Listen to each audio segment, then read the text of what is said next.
കിഴങ്ങ് കറി. ഇതെന്താ ഇപ്പോൾ ഒരു വെറൈറ്റി കോമ്പിനേഷൻ എന്നല്ലേ? പണ്ട് ഒരു ദിവസം അപ്പത്തിൻ്റെ കോമ്പിനേഷനായിട്ട് ഈസി ആയിട്ടൊരു കിഴങ്ങറി ഉണ്ടാക്കാൻ നോക്കി.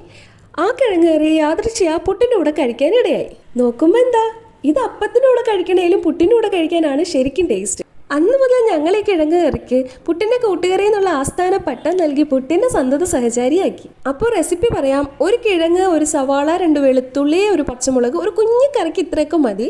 അപ്പോൾ അത്രയൊന്ന് അരിഞ്ഞെടുക്കുക. അരിഞ്ഞെടുത്ത സാധനങ്ങൾ മൊത്തം നമുക്ക് ഇതേ കുക്കറിലേക്ക് ഇടാം. എന്നിട്ട് കുറച്ച് വെള്ളം കൂടി ഒഴിക്കാം. ഇനി അതിലേക്ക് മസാലകൾ ചേർത്ത് കൊടുക്കാം. ചെറിയൊരു സ്പൂൺ മുളക് പൊടി, 1.5 സ്പൂൺ മല്ലിപ്പൊടി, 1/2 ടീസ്പൂൺ കുരുമുളക് പൊടി, പിന്നെ 1/4 ടീസ്പൂൺ മഞ്ഞൾപ്പൊടി. ഇനി ആവശ്യത്തിനുള്ള ഉപ്പും വെള്ളവും കറിവേപ്പിലൊക്കെ ചേർത്തിട്ട് നമുക്ക് സ്റ്റൗ ഓൺ ചെയ്ത് വെക്കാം.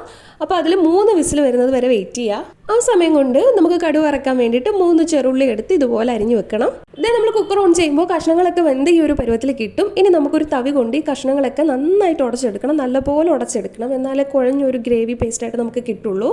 ഇനി നമുക്കൊരു ചീനിച്ചട്ടി എടുത്ത് കുറച്ച് എണ്ണ ഒഴിച്ച് കടുക് വറുത്തെടുക്കാം. കടുക് വറുക്കുന്നതിന് എനിക്കൊരു കാര്യം പറയാനുണ്ട്. Really sorry guys. കടുക് വറുക്കുന്ന സമയത്ത് 1 ടീസ്പൂൺ മല്ലിപ്പൊടി ചേർത്ത്, നമ്മൾ ഈ സാമ്പാറിനൊക്കെ കടുക് വറുക്കുന്നത് പോലെ 1 ടീസ്പൂൺ മല്ലിപ്പൊടി ഞാൻ ചേർത്തിരുന്നു. പക്ഷേ എനിക്കത് ഷൂട്ട് ചെയ്യാൻ പറ്റില്ല. ബിക്കോസ് എൻ്റെ കയ്യിലിരിക്കുകയായിരുന്നു ഫോണ്.